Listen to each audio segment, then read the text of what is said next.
Hello guys, welcome to BEd study with Nitika. और आज हम डिस्कस करेंगे बायोलॉजिकल साइंस का नेक्स्ट टॉपिक। ठीक है। अब जो ये टॉपिक है ये करिकुलम कंस्ट्रक्शन, ये टॉपिक सभी पेडागोजी के लिए सेम रहेगा। ठीक है, चाहे वो इंग्लिश की हो या किसी भी सब्जेक्ट की पेडागोजी हो, उन सब के लिए ये करिकुलम कंस्ट्रक्शन का जो ये वाला टॉपिक है ये रहेगा सेम। और हिंदी वालों को बस हिंदी में ट्रांसलेट करना है, हिंदी वालों के लिए भी सेम रहेगा। ठीक है, चलिए शुरू करते हैं। सबसे पहले हम देखेंगे कि करिकुलम होता क्या है। ठीक है, तो जो ये करिकुलम है ये बीएड के फर्स्ट सेम के सिलेबस में भी है और इनफैक्ट क्वेश्चन पेपर में भी आया था। तो आई होप कि सब करिकुलम के बारे में जानते हैं। ठीक है, लेकिन उस टाइम तो हमने इस ऐसे ही पढ़ा, जानने के लिए पढ़ा था। ठीक है, लेकिन आज अभी के टाइम में और पेडागोजी के पॉइंट ऑफ व्यू से अगर हम देखें तो करिकुलम का इम्पोर्टेंस बढ़ जाता है। ठीक है, करिकुलम कंस्ट्रक्शन के जो प्रिंसिपल्स हैं उनका इम्पोर्टेंस बढ़ जाता है, क्योंकि अब ये सारी चीज़ें चाइल्ड सेंटर्ड होनी हैं।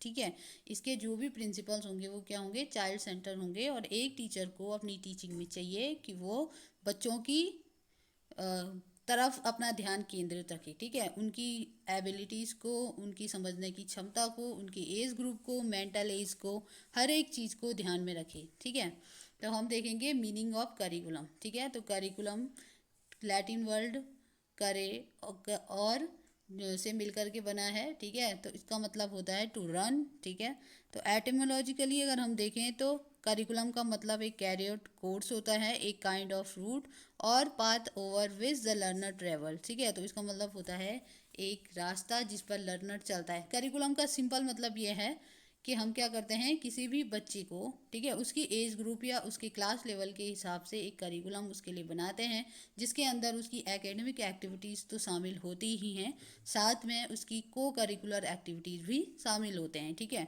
एक पर्टिकुलर क्लास के बच्चे को क्या क्या आना चाहिए, क्या उसे करना चाहिए, क्या उसे सीखना चाहिए। ठीक है, हर एक चीज़ चाइल्ड को ध्यान में रखते हुए बनाई जाती है। ठीक है, अब इसकी कुछ डेफिनेशंस हैं। ठीक है, जैसे डोनाल्ड जे कनिंघम ने एक डेफिनेशन दी है। ठीक है, उनके हिसाब से करिकुलम क्या है, एक ऐसा टूल है in the hand of artist, और आर्टिस्ट यहाँ पर टीचर को कहा गया है। ठीक है, तो टीचर के हाथ पे करिकुलम एक ऐसा टूल है जो कि टू मोल्ड हिज मटेरियल, और मटेरियल यहाँ पर स्टूडेंट को कहा गया है। ठीक है, तो एक ऐसा आर्टिस्ट है जिसके हाथ में करिकुलम टूल है। ठीक है, और जो अपने स्टूडेंट को अपने आइडल के हिसाब से अपने ही स्टूडियो में मोल्ड कर सकता है। ठीक है, तो स्टूडियो मीन्स स्कूल। तो सिंपल बात है कि करिकुलम टीचर के लिए एक टूल की तरह है, जहाँ पर टीचर अपने स्टूडेंट को मोल्ड कर सकता है। ठीक है, नेक्स्ट है सी रोनाल्ड, इन्होंने कहा है curriculum include all the learning experiences offer to all the learner under the direction of school. ठीक है, तो करिकुलम का मतलब हुआ कि लर्नर को दिए गए वो सारे एक्सपीरियंसेस जो भी लर्नर अपने स्कूल के डायरेक्शन में सीखता है। ठीक है, और अलेक्जेंडर एंड सेलर, इनके according it is the total effort of the school to bring about desired outcome in and out of school situation. ठीक है, तो इसका मतलब ये है कि बच्चे के अंदर क्या आने हैं, डिजायर्ड आउटकम आने हैं, तब वो चाहे किस भी सिचुएशन में रहे। ठीक है, हम बच्चे को क्या सिखाते हैं, वो केवल स्कूल में प्रिटेंड ना करे उन चीज़ों को सीखने की, बल्कि आउट ऑफ स्कूल भी अगर कोई सिचुएशन उसके सामने आती है तो उसको भी सॉल्व कर पाए। ठीक है, ये तो तभी होगा जब क्या होगा, एकेडमिक एजुकेशन के साथ साथ हम उसको क्रिएटिविटी भी दें। ठीक है, को करिकुलर एक्टिविटी में भी वो भाग ले। ठीक है, तो और सेकेंडरी एजुकेशन जो कमीशन था 1952-53 का, उनके अकॉर्डिंग क्या है, curriculum is the totality of experiences that people receive through the man fold activity that go on in the school, in the classroom, library, laboratory, workshop, playground, numerous informal contact between teacher and pupils. ठीक है, तो जैसे मैंने अभी बताया कि पढ़ाई का मतलब केवल ये नहीं है कि बच्चा स्कूल में जाए और अपनी एकेडमिक एक्टिविटी ही सीखे। ठीक है, वहाँ पर और भी चीज़ें होती हैं, जैसे लाइब्रेरी होता है, लेबोरेटरी होते हैं, वर्कशॉप ऑर्गेनाइज की जाती हैं, प्लेग्राउंड्स होते हैं, और बहुत सारे इनफॉर्मल कंटेक्ट भी होते हैं टीचर और प्यूपिल के बीच में। ठीक है, इनफॉर्मल का मतलब क्या है, क्लास में तो हो ही रहा है इंटरेक्शन। ठीक है, लेकिन क्लास से बाहर भी टीचर और प्यूपिल में इंटरेक्शन होते हैं। ठीक है। तो ये सारा किसके अंदर आता है, करिकुलम के अंदर आता है। ठीक है, जो मेन हमारा था वो है प्रिंसिपल को देखना।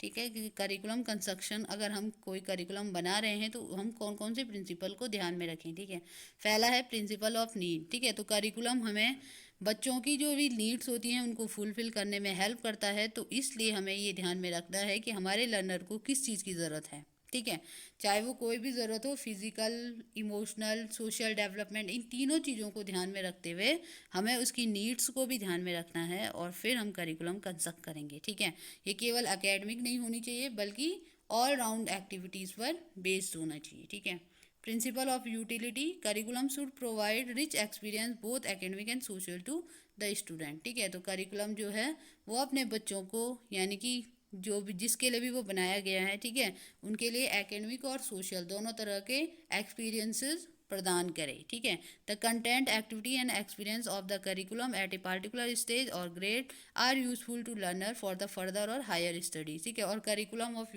प्रिंसिपल ऑफ यूटिलिटी का मतलब ही यही है कि जो हमारा करिकुलम है वो हमारे लिए कितना यूजेबल है, यानी कि लर्नर के लिए कितना यूजेबल है। ठीक है, तो जो हमारा करिकुलम होना चाहिए, उसका जो कंटेंट होनी चाहिए, उसमें जो एक्टिविटी और जो एक्सपीरियंस हम उसमें डाल रहे हैं, ठीक है, जो भी हम करिकुलम में रख रहे हैं एक पार्टिकुलर स्टेज के लिए, तो वो लर्नर को हेल्प करनी चाहिए फर्दर अलग स्टेज के लिए। ठीक है, अगर हम किसी थर्ड में पढ़ने वाले बच्चे के लिए करिकुलम बना रहे हैं तो वो स्टडी जो भी वो पढ़ रहा है, जो भी वो एक्टिविटी हो रही है, जो भी वो एक्सपीरियंस गेन कर रहा है, वो फोर्थ क्लास के लिए भी होनी चाहिए। ठीक है, फोर्थ क्लास को भी ध्यान में रखकर बनाई जानी चाहिए फर्दर स्टडी के लिए। ठीक है, curriculum should be useful rather than ornamental. ठीक है, ये नहीं है कि करिकुलम बस ऐसे ही बना दिया सजावट के लिए या फिर दिखाने के लिए, यूजफुल भी होना चाहिए। ठीक है, the curriculum must have practical utility for student, so there should be some provision for technical and vocational education in the curriculum. ठीक है, तो करिकुलम कहीं ना कहीं प्रैक्टिकल यूटिलिटी भी होनी चाहिए। ठीक है, अब जो बड़े क्लास के बच्चे हैं उनके लिए वोकेशनल एजुकेशन या टेक्निकल एजुकेशन को भी करिकुलम में शामिल किया जा सकता है। ठीक है, प्रैक्टिकल यूटिलिटी के लिए।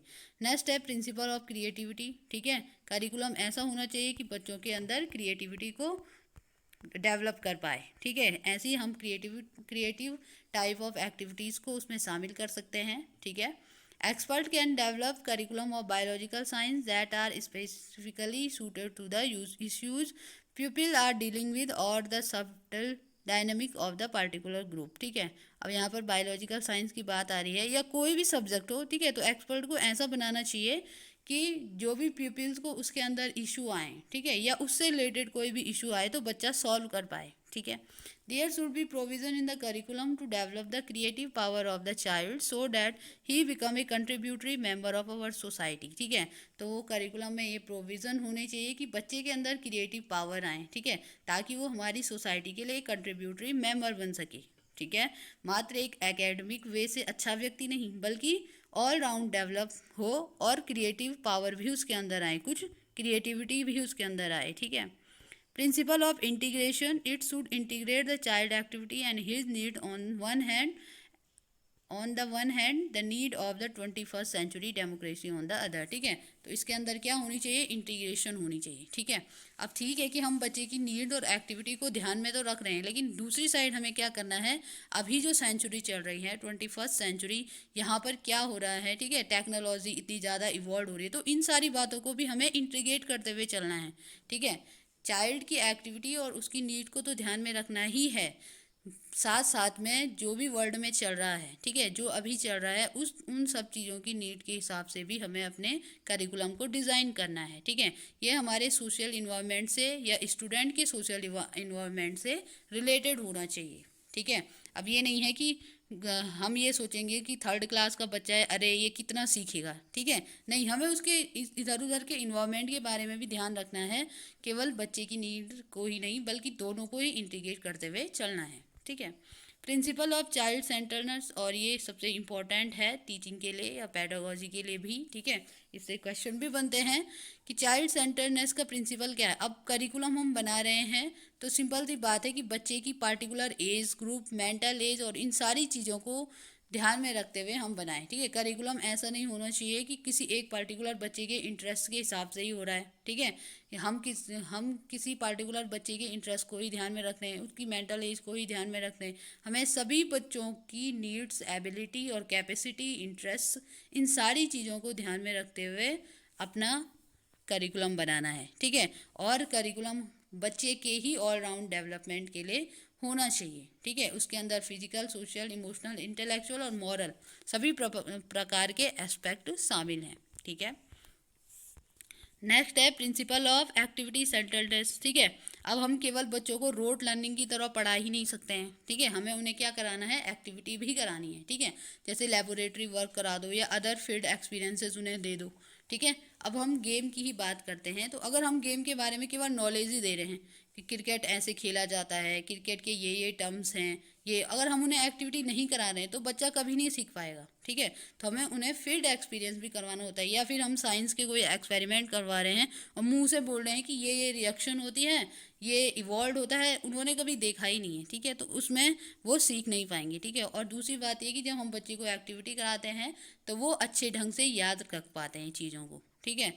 एक्टिविटी या कोई भी काम अगर किया जाता है तो बच्चों उसको अच्छे ढंग से याद रखते हैं, ठीक है। और जो पर्पजफुल एक्टिविटीज़ हैं वो हमें करानी चाहिए, चाहे वो क्लास रूम में हो, चाहे वो क्लासरूम के बाहर हो, ठीक है। नेक्स्ट है प्रिंसिपल ऑफ कम्युनिटी सेंटरनेस, ठीक है। तो कम्युनिटी को भी हमें ध्यान में रखना चाहिए, क्योंकि हम किसी बच्चे, एजुकेशन का मतलब क्या होता है, ठीक है। एजुकेशन का मतलब ही यही होता है कि हम किसी चाइल्ड को, ठीक है, या किसी भी व्यक्ति को ऐसे मोल्ड करें कि वो अपने सोसाइटी के काम आ पाए, ठीक है, अपने नेशन के काम आ पाए। तो कहीं ना कहीं हमें उन चीज़ों को भी ध्यान में रखना है अपने करिकुलम में कि आगे चलकर बच्चे का जो डेवलपमेंट है, जो ग्रोथ है, वो इस हिसाब से भी हो कि उसका सोशल बिहेवियर भी अच्छा हो, ठीक है। और वो अपने सोसाइटी को या अपनी कम्युनिटी को कुछ दे पाए, ठीक है, कुछ कंट्रीब्यूट कर पाए, ठीक है। अब ये नेक्स्ट हैं, ठीक है, ये हम पहले भी पढ़ चुके हैं। टोटलिटी ऑफ एक्सपीरियंसेस हो गया, साइन, ठीक है। तो एक्सपीरियंस भी हमें करिकुलम में रखना है, ठीक है। साइंटिफिक थिंकिंग हो गई, अब ये साइंस के लिए है कि साइंटिफिक थिंकिंग भी रखनी है, ठीक है, बच्चे को, तभी तो वो साइंस पढ़ पाएगा, ठीक है। तो उसकी साइंटिफिक थिंकिंग भी डेवलप होनी चाहिए, ठीक है। इलास्टिसिटी और फ्लेक्सिबिलिटी, ठीक है। और सबसे इम्पोर्टेंट क्वेश्चन जो सीटेट में भी पूछा जाता है कि करिकुलम जो होना चाहिए, करिकुलम का जो मेन प्रिंसिपल है वो है फ्लैक्सिबिलिटी, ठीक है। प्रिंसिपल करिकुलम कभी भी स्टैंडर्ड नहीं होना चाहिए या रिजिड नहीं होना चाहिए, ठीक है। उसको फ्लैक्सिबल होना चाहिए, बच्चे की नीड और उसकी कैपेसिटी, इंटरेस्ट के हिसाब से हम उसे चेंज कर पाएँ, ठीक है। अब जो ये 10th वाला है, logical and psychological approaches of curriculum organisation और कंस्ट्रक्शन, ये हमारा एक अलग सा बहुत बड़ा सा टॉपिक है, इसको हम नेक्स्ट वीडियो में कवर करेंगे, ठीक है। आई होप आप लोग को समझ में आया होगा। Thank you.